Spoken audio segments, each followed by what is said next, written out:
اور اسی جامعۃ المدینہ اور مدارس المدینہ سے کتنے ہزاروں حفاظ اور آگے پھر ہزاروں علماء، اور یہی جو آپ کے ہی باتیں ہیں کہ بھئی ہمارے جوابات بھی ملیں، اکثر افراد کی کثرت ہونی چاہیے، جوابات زیادہ سے زیادہ جانے چاہیے، یہ سارے عملہ یہاں سے ہی آ رہا ہے۔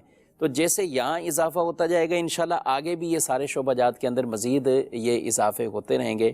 ان کے ساتھ بھی مالی طور پر آپ اپنا ضرور تعاون کیجئے، عشر کے ذریعے، زکوٰۃ کے ذریعے، صدقات نافلہ واجبہ جو آپ سے ہو سکے۔ ایک ٹیلی تھون کے حوالے سے کہ ایک اس کا جو یونٹ بیان کیا ہے وہ 10,000 ہے، آپ اس طور پر ضرور دعوت اسلامی کے ان شعبہ جات کے ساتھ آپ تعاون فرمائیں۔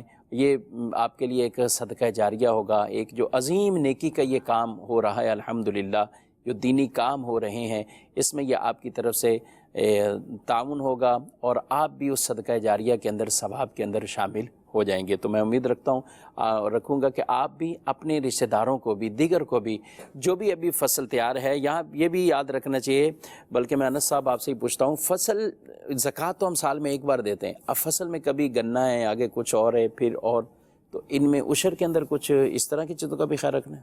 دیکھیں، ایک سال میں اگر الحمدللہ اللہ تعالیٰ نے کسی کو نوازا کہ 10 بار اس نے فصل کاشت کی، تو عشر جو ہوگا وہ 10 بار ہی ہوگا۔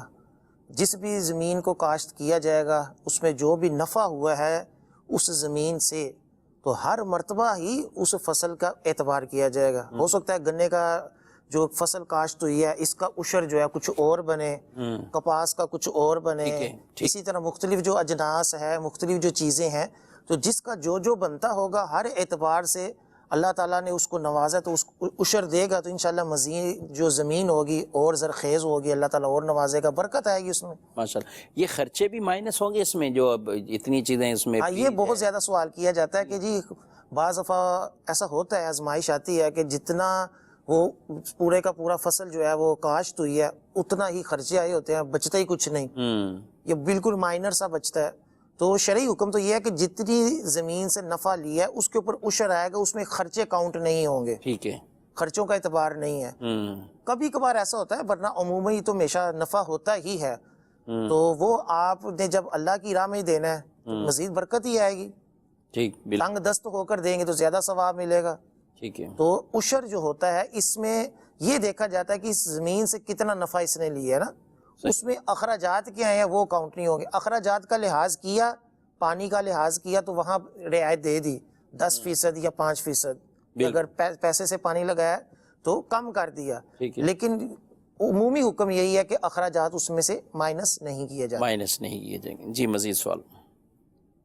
مفتی صاحب تسا جواب دیتا ہے بھی جن دی داڑھی ایک مٹھی نہ ہوئے اندے پیچھے چاہیے نماز نہ پڑھی جاوے، علیحدہ علیحدہ نماز پڑھ لوی ہے۔ تے مفتی صاحب ساڈے امام مسجد جڑے ہگے نے وہ کافی دوست ہگے، تے مفتی صاحب وہ جدو امام صاحب چلے جاندے نے اپنے والدین کول، تو اسی ایک بندہ ہگا ساڈے سکول دا ٹیچر ہگا تے اسی اندے پیچھے نمازاں پڑھ لئیاں نے، کافی سانوں پتہ بھی نہیں ہگا کہ اسی نمازاں کنیاں پڑھیاں نے انہاں دے پیچھے۔ تو مفتی صاحب اور جڑی نمازاں سی پڑھ لئیاں انہاں نمازاں دا ہن ساڈے بعد کی حکم ہے؟ ان دا جواب ارشاد فرما دو۔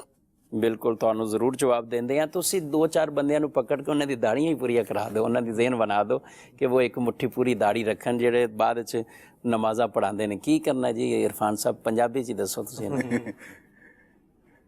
جی اس صورت تے پھر جنی بھی نمازاں پڑھیاں گئی ہیں انہاں ساریاں نمازاں نو دوبارہ دہرانا انہاں تے لازم ہے، ٹھیک ہے، کیونکہ جدو ایسے بندے دے پیچھے نماز پڑھ لی جاوے جنوں فاسق مولن کہنے ہیں یا دی داڑھی جڑے نا وہ کٹواندا ہے، حد شرع تو کٹ کردا ہے، تے ایسی صورت چ پڑھن والے گناہگار بھی ہوندے نے، انہاں تے توبہ کرنا بھی لازم ہے، پڑھان والے تے بھی توبہ کرنا لازم ہے، اور ایسی صورت چ جنیاں نمازیں نہ پڑھیاں ساریاں نو دوبارہ دہرانا واجب ہے۔ اور اے کہہ رہے کہ وہ جڑی پیچھے پڑھیاں نے، اور یعنی جیڑی نماز پیچھے پڑھی ہے جن فرض پڑھیا ہے تو صرف فرض ہی ادا کرن گے، وطر اپنے الگ پڑھے ہوتا ادا نہیں کرن گے۔ ہاں اگر تراویح جس طرح رمضان دے اندر وطر بھی امام دے پیچھے پڑھ دینے، جو دے پیچھے پڑھیا سارے دے ادا کرنا ضروری ہے۔ اور اے چیز کے یاد نہیں آ رہا کننا ہے تو اے پھر زیادہ زیادہ ذہن لے جن کہ کنی امام دی چھٹیاں گن لین۔ انہوں نے یہی کہا کہ امام صاحب جدو چلے جاندے ادو مسئلہ ہوندا ہے، تے کسی طریقے نال زیادہ ہوئیاں دہرائی ہوئیاں کٹ نہ ہون، یعنی ایک اندازہ ہوگا کہ 100 تو زیادہ تو نہیں ہو سکتی, صحیح, بالفرض 100 تو گھٹ بھی ہوگی, کوئی مسئلہ نہیں, لیکن ایک کوشش کیتی جاوے کہ کوئی ایسی نماز رہ نہ جاوے جڑی پیچھے پڑی ہے جو ادا نہ کیتا گیا. ٹھیک ہے. شفیق صاحب اس مسئلے چ نا جی بیچارے مولویاں تے بھی بعض وقت تنقید ہوندی ہے کہ تسی داڑھی نہیں تے ان دے پیچھے نماز نہیں ہوندی. ہاں صحیح. تو عام لوگ بھی کرتے ہیں, وہ جس کے اوپر فتویٰ ہوتا ہے وہ سب سے زیادہ جو ہے نا وہ بولتا ہے. تے گل ہے یہ کہ شریعت دا جڑا حکم ہے وہ ہر ایک واسطے ہے, مولوی نے تے حکم ہی بیان کرنا ہے. صحیح بات ہے. تے جنوں مثلا آزمائش ہوندی پئی ہے یا جڑا کہندا پیا کہ نہیں ہونا چاہیے تھا, وہ ساڈی صلاح تے ہوئی الحمدللہ, سی تے شرعی حکم دس رہے ہیں, وہ اپنی کر لے. صحیح بات ہے.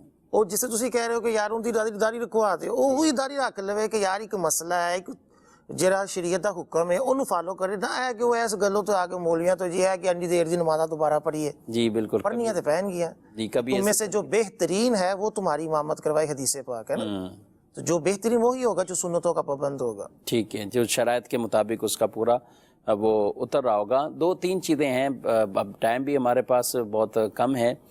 انس صاحب, جب تک نماز کی ایک جو اہمیت ہے وہ اگر ذہن میں آ جائے, بیٹھ جائے, تو پھر آدمی اگر کہیں بازار سے سبزی لینے بھی جاتا ہے نا, تو وہ اگر 80 روپے کلو کی کوئی چیز ہے اور 1 کلو کے اندر 8 سے 10 دانے آئیں گے, چاہے ٹماٹر کے کر لیں, چاہے آپ پیاز کر لیں, چاہے آپ کوئی اور چیزیں آپ خرید رہے ہوں. آم کا سیزن آتا ہے تو ایک آم کو دیکھا جاتا ہے کہیں سے کوئی داغی تو نہیں ہے. تو ہم ان چیزوں کی اتنی اہمیت کہ اس کو چاروں طرف سے ہم دیکھ کر خریدیں گے, تو نماز کے بارے میں کیا ہم اتنا نہیں سوچیں گے کہ یہ نماز ہم کس کے سپرد کر رہے ہیں؟ تو کسی پہ تنقید کرنا اس حوالے سے وہ مقصود نہیں ہے, لیکن ان کو چاہیے کہ اگر واقعی وہ شرعی خرابی ہے تو اس کو دور کر لیں. جو چیز اس کے اندر علماء کو کیا اس سے, وہ تو آپ کو رہنمائی فرمائیں گے, وہ تو آپ کو مسئلہ شرعی بتائیں گے. کچھ لوگ دین کے مسئلے کو قبول کرنے کے بجائے علماء پہ تنقید کرنا شروع کر دیتے ہیں. ہوتا وہ دینی مسئلہ ہی ہے, اب پردے کی بات کر لیں یا کوئی اور اس طرح کی, نہیں جی یہ مولاناؤں کے چکر ہیں, یار یہ مولاناؤں نے باتیں یہ کی, مولاناؤں نے بڑا سخت کر دیا دین کو, مولانا نے ایسا اس کو وہ بیان کر دیا. حالانکہ ہوتا یہ ہے کہ سامنے اس کو وہ دینی مسئلہ ہے, لیکن دینی مسئلے کو کچھ نہیں کہنا کہ دائرہ کچھ, پھر تو لوگ اس کو چھوڑیں گے نہیں, تو وہ اس کو مولانا کی طرف موو کر دیتے ہیں. تو ایسی جو تنقیدیں بیجا علماء پہ کرتے ہیں ان کو بھی ضرور اپنی اصلاح کرنی چاہیے, علماء سے پیار کرنا چاہیے, علماء کی تعظیم کرنی چاہیے. علماء وہ ہیں کہ جن کے جنت میں بھی ہم محتاج ہوں گے. روایت میں فرمایا گیا کہ جنت میں بھی جب اہل جنت سے, جنتیوں سے اللہ نعمتوں کے بارے میں فرمائے گا تو وہ یہی کہیں گے کہ ہمیں سب کچھ مل گیا, اور انہیں اصل میں اور نعمتوں کے بارے علم نہیں ہوگا. پھر انہیں کہا جائے گا کہ علماء کی طرف جاؤ, تو جنت میں بھی علماء کی طرف جائیں گے اور ان سے کہیں گے ہم اپنے رب سے کیا سوال کریں, تو علماء ان کو کہیں گے ہاں فلاں نعمت کے بارے میں, فلاں نعمت کے بارے میں, فلاں نعمت کے بارے میں. تو امام اہل سنت علیہ رحمہ فرماتے ہیں کہ علماء کی محتاجی دنیا میں تو ہے, لیکن ساتھ ساتھ جنت میں بھی ہم علماء کے محتاج ہوں گے. تو ان سے پیار, تعظیم, ادب, یہ والا ہمارا تعلق ہونا چاہیے. اللہ رب العالمین عمل کی توفیق عطا فرمائے. 1-2 سوالات لیتے ہیں اور اس کے بعد ٹائم ہمارا جو ہے وہ اختتام پر ہے. جی مزید کو. جی سر, میرا سوال یہ تھا کہ ہمارا بزنس ہے بیکری کا, تو ہم نے اس میں بھائی ہیں ان سے ہم نے پیسے لیے ہیں نا, ہم نے مطلب ان سے کہا کہ جی کاروبار میں اس کی ہم جو ہے آپ کو جتنا میں منافع ہوگا ہم وہ آپ کو اس طرح دیں گے پیسے, مہینے ٹو مہینے. 1 سال کے ٹائم کے لیے 2 لاکھ روپے. ہم نے کہا جی کہ اس کے ساتھ جو بھی پروفٹ ہوگی ہم اپنے کاروبار سے کمائیں گے, ہم آپ کو دیں گے مہینے ٹو مہینے, اور آپ کے جو پیسے ہم وہ آپ کو بعد میں دیں گے 1 سال کے بعد. تو اب پوچھنا یہ تھا مفتی صاحب سے کہ اب مطلب وہ اگر سود والا معاملہ ہے وہ بھی بتا دیں, اور باقی اس بندے نے کہا کہ یار اگر کوئی آپ کا بزنس مطلب نقصان ہو گیا, اللہ نے کرے آگ لگ گیا, سیل ہو گئی شاپ جو بھی ہے, اس صورت میں آپ سے پیسے نہیں لوں گا. جی کافی تفصیل ہے جو ساجد صاحب. جو پیسے دیے گئے ہیں, جو کسی کو کاروبار کے لیے لگائے ہیں, انہوں نے لیے ہیں, اس میں بنیادی طور پر وہ کس طور پر لیے ہیں یہ چیز بڑی کاؤنٹ ہوتی ہے. اگر تو آپ نے لیے ہیں بطور قرض, یعنی اس میں یہ شرط تھی, یہ طے تھا کہ جتنے پیسے میں لے رہا ہوں یہ واپس آپ کو ریٹرن کروں گا. مثلا 2 لاکھ روپیہ لیا ہے تو 2 لاکھ تو میں آپ کو دوں گا ہی دوں گا, یہ تو کنفرم ہے. اور اس کے ساتھ ساتھ کاروبار میں جتنا منافع ہوا تو وہ بھی ساتھ ساتھ منتھلی یا کسی بھی طریقے سے ہم دیتے رہیں گے. تو ایسی صورت کے اندر تو یہ سود ہے, کیونکہ آپ نے پیسے لیے ہیں قرض کے اوپر اور قرض کی بنیاد پر آپ اس کو نفع دے رہے ہیں. اور حدیث پاک میں فرمایا گیا جو بھی قرض کی بنیاد پر نفع دیا جائے یا لیا جائے وہ جو ہے وہ سود ہوتا ہے. تو اس صورت کے اندر یہ سود ہی ہے. اب قرض کا نام لینا ضروری نہیں ہوتا کہ آپ قرض کہہ کے لیں یا قرض کہہ کے دیں، بلکہ اس کی حقیقت جو اس کانٹریکٹ ہو رہا ہے اس کی حقیقت دیکھی جاتی ہے. قرض میں کیا ہوتا ہے، آپ کسی کو پیسے دیتے ہیں اور یہ انڈرسٹوڈ ہوتا ہے، یہ طے ہوتا ہے کہ آپ اتنے ہی پیسے واپس لیں گے. یہی حقیقت ہے قرض. بھلے اس کو یہ کہتے ہیں جیسے بھی آپ اپنے کام میں لگا دینا یا یہ دے، جہاں مرضی لگا دیں. کسی کو بھی ہم قرض دیتے ہیں اور یہ اس سے طے ہوتا ہے کہ ہم اتنے ہی پیسے واپس لیں گے، چاہے کاروبار کے لیے دے رہے ہیں یا کسی بھی مقصد کے لیے دے رہے ہیں. تو قرض کی حقیقت یہی ہے. تو ایسی صورت کے اندر اگر آپ نے اسی طور پر لیے ہیں اور بعد میں واپس کرنے کا طے ہے، جس طرح کہ انہوں نے بتایا بھی ہے کہ یہ طے تھا کہ ہم آپ کو بعد میں پیسے واپس کریں گے، تو اس صورت کے اندر تو یہ سود ہے.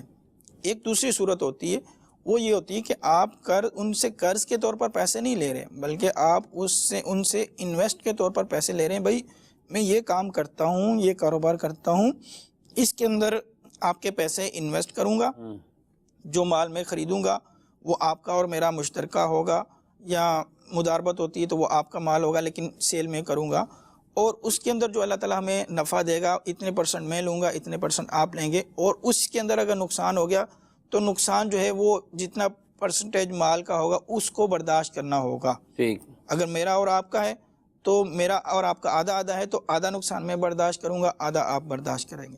اور اگر مداربت کی صورت ہے کہ جس میں انویسٹ ایک کی طرف سے ہوتی ہے اور کام دوسرے کی طرف سے ہوتا ہے، اس صورت کے اندر جس نے انویسٹ کیے سارا نقصان وہ اٹھاتا ہے، اور جو کام کر رہا ہوتا ہے اس کا نقصان یہ ہوتا ہے کہ اس کو بینیفٹ کچھ نہیں مل رہا، اس کی محنت ایک طور پر ضائع جاتی ہے، اس کا یہ نقصان ہے. لیکن یہ اسی صورت میں جب ہم انویسٹ کریں گے، انویسٹ کے طور پر دیں گے، ٹھیک ہے، یعنی اس کے شرعی احکام اور سارے اصول و ضوابط کا خیال رکھتے ہوئے کریں گے. ٹھیک ہے. بظاہر جو ان کی سوال کی صورت ہے اس میں یہ لگ رہا ہے کہ یہ انہوں نے جو لیا ہے وہ قرض کے طور پر لیا ہے اور یہ طے تھا کہ واپس اتنا کریں گے. ویسے وہ کہہ رہے ہیں نا کہ اگر نقصان بھی ہو گیا کہ دکان جل بھی گئی تو آپ سے میں نقصان نہیں لوں گا، نقصان نہیں لوں گا، یعنی نقصان میں برداشت کروں گا، آپ کے پیسے آپ کو ملیں گے. اس میں بظاہر وہ لگ رہا تھا اس طرح کہہ رہے ہیں، جو اس نے پیسے دیے ہیں وہ کہہ رہا تھا کہ میں نقصان پیسے واپس نہیں لوں گا. بظاہر ایسا لگ رہا سوال میں، تھوڑی سی کنفیوژن اس میں آ رہی ہے. ان کو چاہیے کہ جو ان کا معاہدہ ہوا ہے، جو ان کا طے شدہ ہوا ہے، ان کو چاہیے کہ اس کے لیے باقاعدہ یہ دارالفتاح سے رابطہ کر لیں، کیونکہ سوال میں تھوڑی سی کنفیوژن موجود ہے. اور یہ شرعی طور پر شراکت ہو یا مداربت کے طور پر ہو، پیسے انویسٹ کر کے اپنا پروفٹ لینا، بالکل اس کی جواز کی صورتیں موجود ہیں. شرعی طریقہ ہے، تجارت ہے، کاروبار ہے.